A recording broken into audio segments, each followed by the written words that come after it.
Hello hello guys, welcome back. मैं आपके सामने आज फिर एक नई वीडियो नए टॉपिक के साथ यहाँ पर प्रेजेंट हूँ। आज का हमारा टॉपिक है cell biology and genetics. Previous two videos में हमने एंजाइम्स और उसके मैकेनिज्म के बारे में स्टडी की थी, लॉक एंड की थ्योरी के बारे में डिस्कस किया था अभी और उसकी हमने इंड्यूस मेथड के बारे में डिस्कस किया था। बट नाउ यहाँ पे एक न्यू टॉपिक के साथ मैं आपको प्रेजेंट कर रही हूँ, सेल बायोलॉजी एंड जेनेटिक्स। ये हमारा आज का टॉपिक है, सेल बायोलॉजी एंड जेनेटिक्स। इसके बारे में हम डिस्कस करेंगे आज। What is a cell biology and genetics. Cell, what is cell. Cell biology के लिए सबसे पहले हमें पढ़ना है cell. What is cell. All living things, all the life of living things is made up of cell. Cell के ना होने पर इस लाइफ की जो गाइस कल्पना करना भी क्या है, इम्पॉसिबल सा है। विदाउट सेल जो है किसी भी लिविंग थिंग्स का फॉर्मेशन नहीं हो सकता, वर्किंग नहीं हो सकती। This is a functional and the structural unit of any living organism.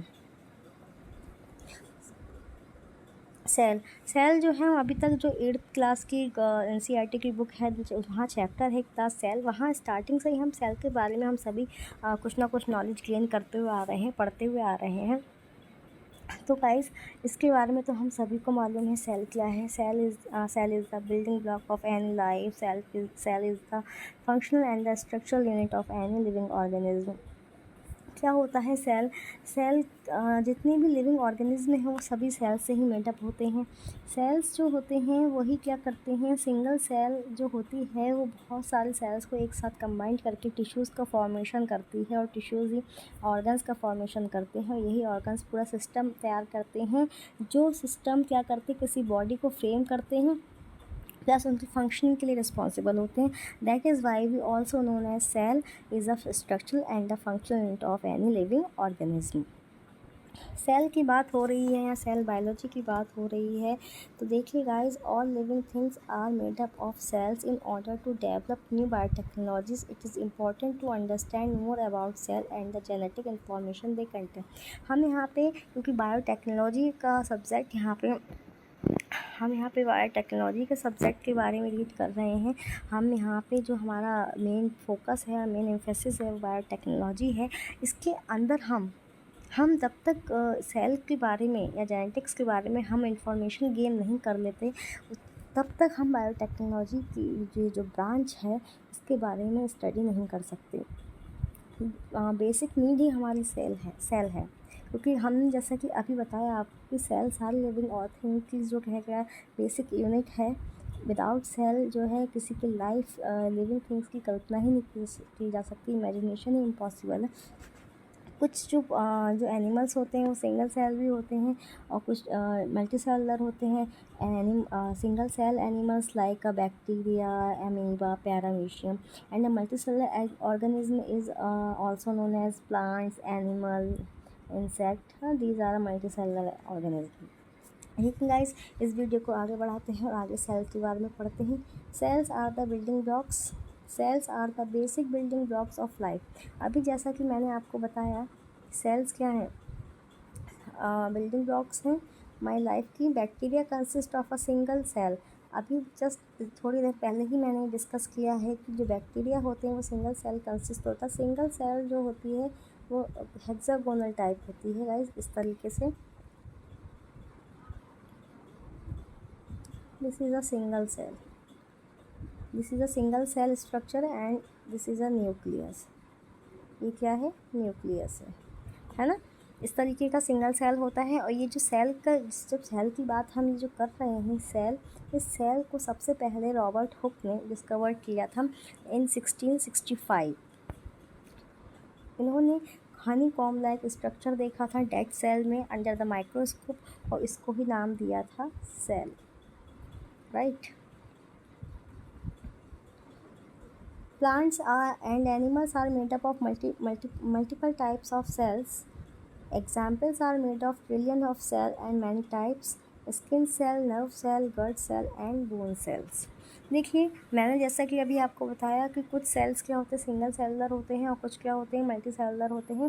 Single cell में तो बैक्टीरिया, एमीबा, इनको रख लेते हैं। इनमें तो ज़्यादा कुछ होता नहीं है। सेल होता है, सेल के अंदर न्यूक्लिक एसिड होता है जिसमें जेनेटिक मटेरियल प्रेजेंट होता है। बट जब मल्टीसेलुलर ऑर्गेनिज्म में मल्टीपल टाइप्स ऑफ सेल की बात कर रहे हैं, वहाँ पे किसी भी बॉडी को बनाने के लिए बहुत सारे सेल्स क्या है आपस में कंबाइन करके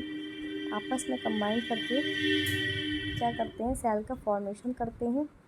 इस तरीके से टिश्यूज़ का फॉर्मेशन करेंगे और बहुत सारे टिश्यूज़ क्या करेंगे, किसी ऑर्गन का फॉर्मेशन करेंगे, राइट।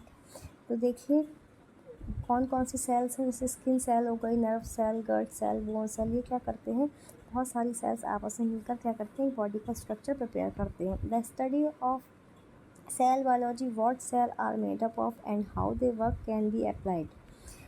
बायोटेक्नोलॉजी में हमें इसी चीज़ को डिस्कस करना है कि ये जितनी भी चीज़ें हैं हम पढ़ रहे हैं, सेल बायोलॉजी को डिस्कस करना क्यों ज़रूरी हो, इनका एप्लीकेशन क्या है। To all living organism, genes are the instruction content with every cell is DNA. The full form is DNA is deoxyribonucleic acid. deoxyribonucleic acid.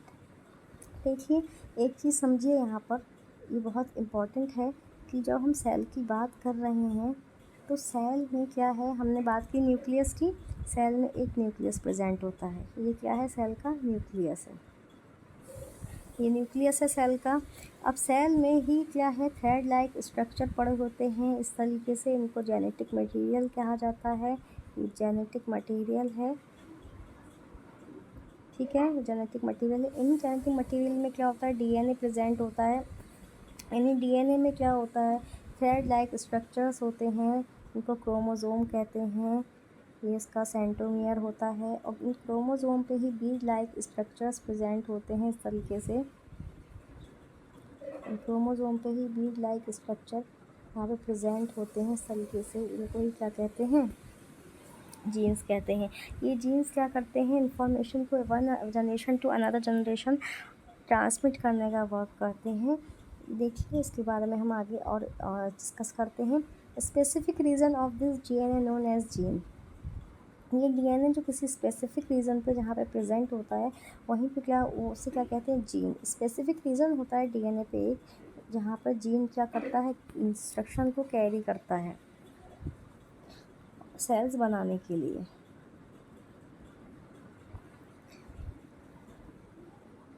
अभी हमने जीन्स के बारे में डिस्कस कर लिया, सेल के बारे में डिस्कस कर लिया। अभी हम बात आती है कि पासिंग ऑन योर जीन्स। ये जीन्स जो हैं कैसे पास होते हैं one generation to another.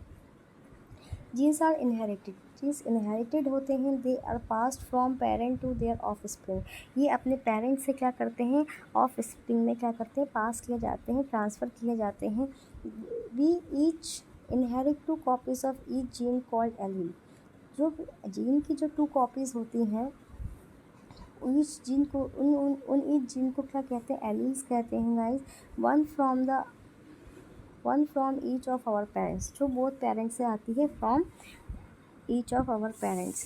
Simple सी बात हम ये देख लेते हैं कि जैसे कि मान लीजिए A एंड B, ये पेरेंट सेल है। एक जीन यहाँ से आया, एक जीन यहाँ से आया और इसने बनाया C, डॉटर सेल, ठीक है ना।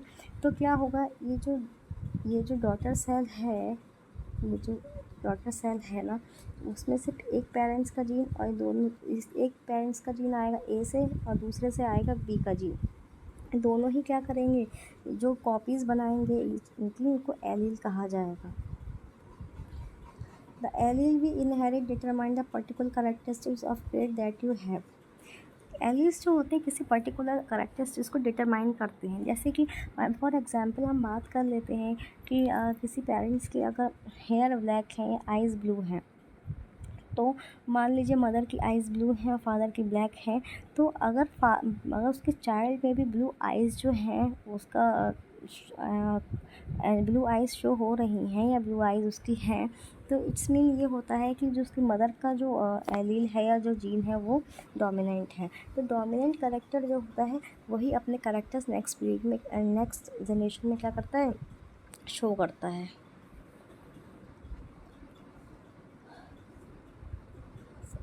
have the same traits as your parent like dark hair and blue eyes.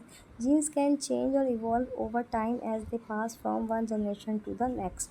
ये हम जीन्स की बात कर रहे हैं। जीन्स जैसे जैसे generation to generation pass out होते रहते हैं, उनमें evolution time to time vary करता रहता है। इट्स मीन उनके जो जीन्स होते हैं उनमें वेरिएशंस होते रहते हैं। जस्ट सपोज़ हमने सुना है कि कोई भी एक कैरेक्टर जो किसी बच्चे के दादा दादी में थे, नाना नानी में थे, उनके पेरेंट्स में वो करेक्शन जो है वो डोमिनेंसी पीरियड में चले गए, बट जो उनके जो ग्रैंड सन और चाहे या ग्रैंड डॉटर है उनमें क्या है वही जो करेक्टरिस्टिक्स है वो डोमिनेंट होकर वहाँ पे शो होते हैं, अपने आप को इन्हेंस करते हैं। तो इससे क्या होता है, इससे हमें एक नॉलेज गेन होती है। इससे हमें पता चलता है कि जो जीन्स है वो अपने आप में म्यूटेशन शो कर देते हैं, अपने आप में इवोल्यूशन शो कर देते हैं, जिससे क्या होता है वो टाइम टू टाइम क्या करते हैं, generation to generation next generation क्या करते हैं वो इवोल्यूशन शो करते हैं। इवोल्यूशन भी टू टाइप्स के होते हैं, नेचुरली एंड आर्टिफिशियली। नेचुरली जो इवोल्यूशन होगा वो अपने आप से ही जनरेशन टू जनरेशन टाइम जैसे जैसे टाइम पास आउट होगा अपने आप शो हो जाएगा। बट अगर बात कर लेते हैं आर्टिफिशियल म्यूटेशन की, तो आर्टिफिशियल म्यूटेशन में ही क्या करते हैं, जो डिज़ायर कैरेक्टरिस्टिक्स हमको चाहिए होता है किसी भी पर्टिकुलर जीन के एक पर्टिकुलर सेल में के अंदर, उसमें हम अपने तरीके से उसमें चेंजेस करके डिज़ायर कैरेक्टरिस्टिक्स को हम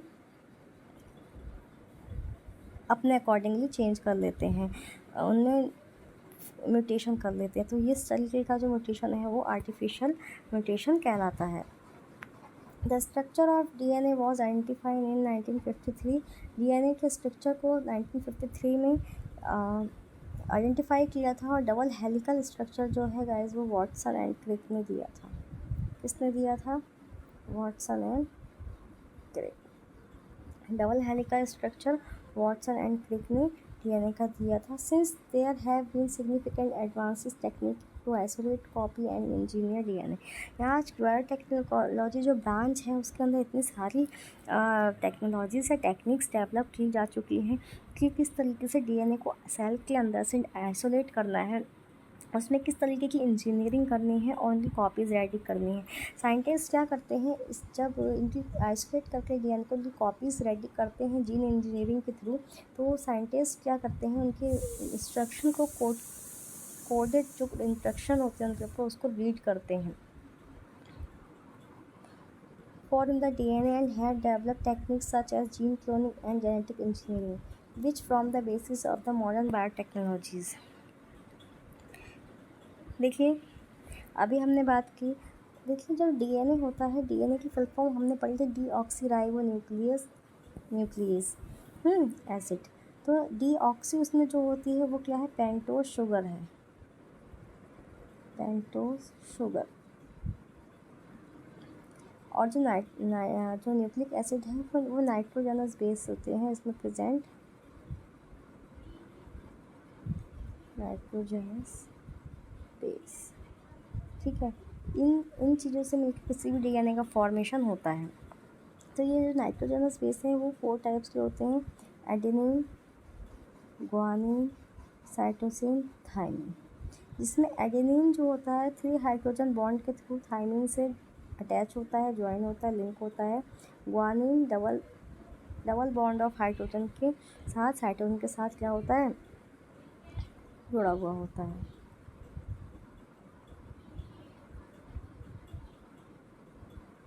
ठीक है, इस तरीके से क्या होता है DNA में बॉन्डिंग होती है। ये नाइट्रोजनस बेसिक है, न्यूक्लिक एसिड का फॉर्मेशन करते हैं। यही जो कोड होते हैं, यही जो कोडिंग होती है किसी भी DNA पर, इनको रीड करके ही साइंटिस्ट क्या करते हैं, जीन इंजीनियरिंग, जेनेटिक इंजीनियरिंग करते हैं। मतलब कि किसी DNA में किस बेस पेयर से DNA को कट करना है, किस बेस पेयर में उसको ज्वाइन करना है, कहाँ पे डिज़ायर कैरेक्टरिस्टिक्स जो हमको चाहिए। फॉर एग्ज़ाम्पल हम एग्रीकल्चर की बात ले लेते हैं। फॉर एग्ज़ाम्पल हम एग्रीकल्चर की बात ले लेते हैं गाइस। तो एग्रीकल्चर में अगर हम बात करें, अगर किसी भी क्रॉप का प्रोडक्शन जो कम है, उसकी क्वालिटी बेटर नहीं है, इम्प्रूव नहीं है, तो इम्प्रूव करने के लिए उस उस क्रॉप के अंदर डिज़ायर कैरेक्टरिस्टिक्स प्रोड्यूस करने के लिए जीन इंजीनियरिंग की जाएगी। उसमें ऐसे मॉडिफिकेशन किए जाएंगे उसकी डीएनए के अंदर, उसमें ऐसे जीन्स प्रोड्यूस किए जाएंगे जिससे कि उसकी क्वालिटी भी बेटर हो और उसका प्रोडक्शन भी ज़्यादा हो। राइट, आप समझ रहे हो ना मैं क्या कहना चाह रही हूँ, कि हमें उसको उसकी बेटर क्वालिटी यानी डिज़ायर कैरेक्टरिस्टिक्स उसमें डेवलप करने के लिए जेनेटिक इंजीनियरिंग उसके अंदर करनी पड़ेगी। तो वो कोडिंग होती है उनकी। इस कोडिंग को रीड करने के बाद लैब में साइंटिस्ट जो हैं इस तरीके की रिसर्चेस को रेडी करते हैं, और उसके बाद ये जो नई नई जो टेक्निक्स हैं, जो हाइब्रिड की बात करते हैं, हमने हाइब्रिड फूड्स हैं, हाइब्रिड वेजिटेबल्स हैं, वो एक ही इंजेक्शन से लगा के बनाए जा रहे हैं। ये सभी क्या है, लैब में रेडी किया जा सकता है। ये सारी जो टेक्निक्स डेवलप की गई हैं वो बायोटेक्नोलॉजी के अंदर ही हैं। तो ये जितनी भी जेनेटिक इंजीनियरिंग एंड क्लोनिंग है, यही मॉडर्न बायोटेक्नोलॉजी का बेस है, मेन बेस है। आई होप आपको ये समझ में आया होगा। अभी हम चलते हैं next, cells, genes and evolution. देखिए, अभी इसी वीडियो में मैंने आपको सेल्स के बारे में डिस्कस किया, जीन्स के बारे में, what are genes, and evolution को भी हल्का सा डिस्कस किया था। तो यही जो सेल्स, जीन्स एंड एवोल्यूशन है, इसी के बारे में कुछ रिसर्च की गई थी। Nobel prize winner sir Paul Nurse has spent his career looking at genes that are involve in cell division. इसमें क्या है, जो नोबेल प्राइज़ विनर हैं सर पॉल नर्स, इन्होंने क्या किया था, सेल डिवीज़न के time duration in the cell division, इन्होंने जीन्स को देखा था। इन्होंने जीन्स की स्टडी करी थी, और आफ्टर दैट इन 2006 में उन्होंने न्यूजीलैंड में बायोलॉजी की 5 ग्रेट आइडियाज़ दिए थे।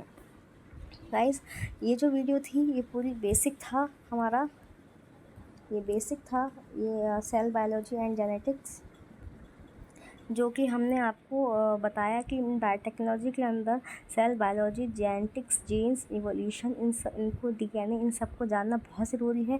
विदाउट इनके नोइंग के हम अपनी बायोटेक्नोलॉजी की स्टडी को स्टार्ट नहीं कर सकते। इनके सेल के बिना ही पूरी स्टडी बेकार है, पूरी लाइफ बेकार है। सो आज का topic cell biology and genetics हमने आज की वीडियो में डिस्कस किया है। और कैसा लगा आपको ये वीडियो, प्लीज़ ज़रूर बताइएगा। वीडियो को लाइक एंड सब्सक्राइब कीजिएगा। Thank you so much for watching this video. Thank you.